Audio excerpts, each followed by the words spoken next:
നമ്മളോടൊപ്പം ജില്ലാ പോലീസ് മേധാവി കൂടി ചേരുകയാണ്. സാർ, എന്തായാലും പോലീസിനെ സംബന്ധിച്ച് അഭിനന്ദനാർഹമായ ഒരു നേട്ടമാണ് അല്ലേ? പോലീസിൻ്റെ ടീം വർക്കാണ്. കേരള പോലീസിൻ്റെ ഒരു എന്താ പറയുന്ന ഒരു ഹാർഡ് വർക്കിൻ്റെ റിസൾട്ടാണ്. ഞങ്ങൾ 3-4 ദിവസമായിട്ട് ഞങ്ങളുടെ ഉദ്യോഗസ്ഥന്മാരെല്ലാം വല്ലാത്തൊരു ഞങ്ങൾക്ക് വലിയ ടെൻഷനായിരുന്നു. കാരണം കിട്ടിയില്ലെങ്കിൽ വളരെ മോശമാണ്. കിട്ടിയേ പറ്റൂ, നോ അതർ ഓപ്ഷൻ. നമ്മളും ഈ പറഞ്ഞതുപോലെ പോലീസിനെ സഹായിക്കുന്ന ഒരു നിലപാടായിരുന്നു. പിന്നെ പേരാമ്പ്രയിൽ ഞങ്ങൾ വന്നിട്ടും കൊടുക്കേണ്ട എന്നൊരു നിലപാടെടുത്തു. നിങ്ങളുടെ സഹകരണത്തിന് നന്ദി. ഞങ്ങൾ നല്ലപോലെ ഞങ്ങളുടെ പോലീസുകാർ, എനിക്ക് സത്യം പറഞ്ഞാൽ ഞാൻ ഒരു ഹോളിഡേ ആയിരുന്നു. ഇവരെ രാവിലെ വിളിച്ച് ഇന്നലെ രാത്രി വെളുപ്പിനെ 2:30 വരെ ജോലി ചെയ്ത ഉദ്യോഗസ്ഥന്മാർ ഇപ്പോഴും ഒരു മണിക്കൂറൊക്കെ ഉറങ്ങിയിട്ട് വീണ്ടും ഇറങ്ങി. കാരണം ഞങ്ങൾക്ക് ഇത് പിടിച്ചില്ലെങ്കിൽ ഇറങ്ങാൻ പറ്റത്തില്ല പുറത്ത്. അത് രാവിലെ പെട്ടെന്നുള്ള ഇൻഫർമേഷൻ ആയിരുന്നു സാറിന്റെ. ഇവരോട് പേരാമ്പ്രയിലേക്ക് വരൂ എന്ന് പറഞ്ഞ് പലരും ഈ ഉറക്കം പോലും മാറ്റി വെച്ചു. അല്ല, ഞങ്ങൾ കേട്ടില്ല എന്താ പറയുക. അല്ല, ഇന്ന് രാത്രി സന്ധ്യ കഴിഞ്ഞിട്ടുള്ള സമയത്താണ്. അപ്പം ഞങ്ങൾ മേൽ ഓഫീസർമാരും എല്ലാം ഉണ്ടല്ലോ, മേളിൽ നിന്ന് ഇങ്ങനെ പിടിച്ചേ പറ്റൂ എന്നുള്ളൊരു എല്ലാവരും ഉറക്കം പോലും മാറ്റി വെച്ച് രാവിലെ ഇറങ്ങി. അതാ പറഞ്ഞത്, ഇത് ഏറ്റവും മേളിൽ സംസ്ഥാന പോലീസ് മേധാവി മുതൽ താഴെ അറ്റം വരെയുള്ള എല്ലാ ഉദ്യോഗസ്ഥന്മാരും, ഞങ്ങളുടെ മൊത്തം സിസ്റ്റം, പിന്നെ ഇതിനെ കണക്ട് ചെയ്തറിയാമല്ലോ, പോലീസ് മാത്രമല്ലല്ലോ, പോലീസുമായി ബന്ധപ്പെട്ട എല്ലാ സിസ്റ്റത്തിൻ്റെയും സപ്പോർട്ട് ഞങ്ങൾക്ക് കിട്ടി. ഞങ്ങൾ നേരായ ട്രാക്കായിരുന്നു. നിങ്ങൾ എല്ലാവരും ആര് ചോദിക്കുമ്പോഴും ഞാൻ പറഞ്ഞിട്ടുള്ളത് പിടിക്കും എന്ന് തന്നെയാണ്. ചെക്ക് കണ്ടപ്പോഴും സാർ അതായിരുന്നു പറഞ്ഞു. അയാൾ ഹിന്ദി, അതാണ് ഞാനത് പറയാൻ വിട്ടുപോയത്. അതായത് ഹിന്ദിയാണ്, അയാൾ ഹിന്ദി അല്ലാതെ ഒരു ഭാഷയും പറഞ്ഞില്ല. അയാൾ ഉപയോഗിച്ച വേറൊരു തന്ത്രമാണ്. ഹിന്ദി പറഞ്ഞാൽ നമ്മൾ സ്ഥിരം ബംഗാളി അല്ലെങ്കിൽ ഹിന്ദിക്കാരെന്ന് പറയുമല്ലോ. പക്ഷെ കൊടവയർ കുടുക്കി അല്ലേ, കൊടവയർ കുടുക്കി. പക്ഷേ അവിടെ ഏറ്റവും വലിയൊരു ഐഡൻറ്റിഫിക്കേഷൻ കിട്ടിയത് അയാളുടെ കൊടവയർ കൃത്യമായിട്ട് പറഞ്ഞു. പക്ഷേ അയാൾ നോക്കൂ, ഹിന്ദി 4 വാക്ക് മാത്രമേ പറഞ്ഞുള്ളൂ. അത് അയാൾ പറയുന്നു, ഞാൻ വളരെ ബോധപൂർവ്വം. അപ്പോൾ അയാൾ വളരെ അല്ല, ക്യാഷ് ദേതോ, ചാവി ദേതോ, ക്യാഷ് ദേതോ, അങ്ങനെയുള്ള വാക്കുകൾ മാത്രമേ പറഞ്ഞുള്ളൂ. അതാണ് പോലീസിനെ കബളിപ്പിക്കാനുള്ള എല്ലാ തന്ത്രങ്ങളും വളരെ അതിവിദഗ്ധമായി. അയാള് കുറെ വർഷം പുറത്തുണ്ടായിരുന്നല്ലോ, ദീർഘകാലം യൂട്യൂബൊക്കെ പഠിച്ചിരുന്നു. യൂട്യൂബ്, ഗൂഗിൾ, ഇന്റർനെറ്റിൽ പരതിയിരുന്നു. അല്ല, അതൊക്കെ പരിശോധിക്കണം. അയാളെ കയ്യിൽ സ്മാർട്ട് ഫോൺ ഉണ്ട്, അതൊക്കെ പരിശോധിക്കണം.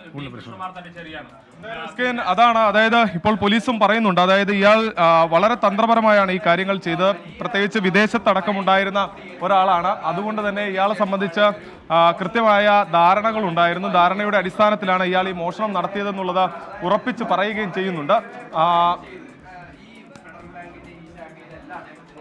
എസ്കേൻ കേൾക്കാമെന്ന് കരുതുന്നു. എസ്കേൻ കേൾക്കാം. സൂരജ് കേൾക്കാം.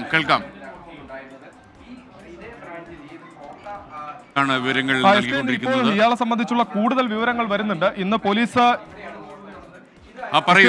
ഇയാളെ സംബന്ധിക്കുന്ന കൂടുതൽ വിവരങ്ങൾ പുറത്തു വരികയാണ്. അതായത് ഇന്ന് രാവിലെ തന്നെ നമ്മൾ പറഞ്ഞിരുന്നു എസ്കേൻ, അതായത് DIG ഹരിശങ്കർ സാർ അന്ന് ആദ്യ ദിവസം ഈ സംഭവം ഉണ്ടായ ശേഷം അന്ന് ആദ്യമായി ഈ പ്രതി ഒരു മലയാളിയാണെന്ന് പറയുന്നത് തൃശ്ശൂരിലെ റേഞ്ച് DIG ആയിട്ടുള്ള ഹരിശങ്കർ സാർ ആയിരുന്നു. അദ്ദേഹവുമായി സംസാരിച്ചിരുന്നു. അദ്ദേഹം പറഞ്ഞത് ഈ ബംഗാളികൾ ഒരിക്കലും ഇത്രയും വലിയൊരു വയറുമായി വരില്ല എന്നുള്ളതായിരുന്നു ഈ ഹരിശങ്കർ സാറിന്റെ ഒരു നിഗമനം. അത് അന്ന് തന്നെ അദ്ദേഹം മാധ്യമങ്ങൾക്ക് മുമ്പിൽ പറഞ്ഞിരുന്നെങ്കിലും എന്താണ് ആ നിഗമനത്തിന് കാരണം എന്നുള്ളത് അദ്ദേഹം പിന്നീട് വ്യക്തമാക്കുകയും ചെയ്തു. അങ്ങനെ ഇത് ഒരു മലയാളിയാണെന്ന് പോലീസ് ഇന്ന് രാവിലെയോടുകൂടി തന്നെ ഉറപ്പിക്കുന്നു. ആ വിവരം രാവിലെ തന്നെ നമ്മൾ കൊടുത്തതാണ്. രണ്ടാമത് പോലീസിന്റെ ഒരു ബ്രേക്ക് ത്രൂ എന്ന് പറയുന്ന ഈ നമ്പർ പ്ലേറ്റ് വ്യാജമാണ് എന്നുള്ളതായിരുന്നു പോലീസിന്റെ ഒരു രണ്ടാമത്തെ കണ്ടെത്തൽ. പിന്നീട് ഞാൻ നേരത്തെ സൂചിപ്പിച്ചതുപോലെ തന്നെ ഈ ടവർ ലൊക്കേഷനും അതോടൊപ്പം തന്നെ CCTV ദൃശ്യങ്ങളും കോർത്തിണക്കിക്കൊണ്ട് നടത്തിയ അന്വേഷണമാണ് ഈ പ്രതിയിലേക്ക് എത്തിയത്. പക്ഷേ ഈ പ്രതി ഈ മോഷണത്തിലേക്ക് നയിച്ചത് സാമ്പത്തിക ബാധ്യത തന്നെയാണെന്നാണ് SKN പറയുന്നത്. 2020 മുതൽ ഒരു ജോലിയും ഈ പ്രതിക്കുണ്ടായിരുന്നില്ല. വലിയ രീതിയിൽ സാമ്പത്തിക ബാധ്യത ഉണ്ടായിരുന്നു. ഭാര്യ പലപ്പോഴായി അയച്ചു കൊടുത്ത പണത്തിലായിരുന്നു ഇയാളുടെ ജീവിതം മുന്നോട്ട് പോയത്. 2020 മുതൽ നാട്ടിലുണ്ടായിരുന്ന ഇയാൾ അന്ന് മേലൂരിലായിരുന്നു താമസം. പിന്നീടാണ് ഇവർ ഇപ്പോൾ താമസിക്കുന്ന ആശാരിപ്പാറയിൽ വീട് പണിത് താമസിക്കുന്നത്. കഴിഞ്ഞ മാസം ഏപ്രിൽ ഭാര്യ ലീവിന് വന്നു പോയി. ഒരു വർഷത്തിന് ശേഷം ഈ വർഷം ഈ ഏപ്രിൽ ഭാര്യ തിരിച്ചു വരും എന്നറിയിച്ചു. ഇതോടുകൂടിയാണ് ഇയാൾക്ക് ഈ ഭാര്യ ഈ തന്ന പണം അത് തിരികെ കൊടുക്കേണ്ടി വരും എന്ന കാര്യം ഓർമ്മ വരുന്നതും. പിന്നീട് ഇയാൾ മോഷണത്തിന് വേണ്ടിയുള്ള ആസൂത്രണം തുടങ്ങുകയായിരുന്നു. ഈ ഫെഡറൽ ബാങ്കിന് എതിർവശത്ത് വശത്തുള്ള പള്ളിയിൽ എത്തിയ സമയത്താണ് ഇയാൾ ഈ ഫെഡറൽ ബാങ്ക് ശ്രദ്ധയിൽപ്പെടുന്നത്. പിന്നീട് സുഹൃത്തുക്കളെയൊക്കെ കാണാൻ പോകുന്ന സമയത്ത് ഈ ഫെഡറൽ ബാങ്കിന്റെ മുൻവശത്ത് സെക്യൂരിറ്റി ഇല്ല എന്ന കാര്യം ഇയാൾ ഉറപ്പിച്ചു. ബാങ്കിനകത്ത് കയറി അവിടുത്തെ സെക്യൂരിറ്റി സംവിധാനം എന്താണെന്ന് ഇയാൾ പഠിച്ചു.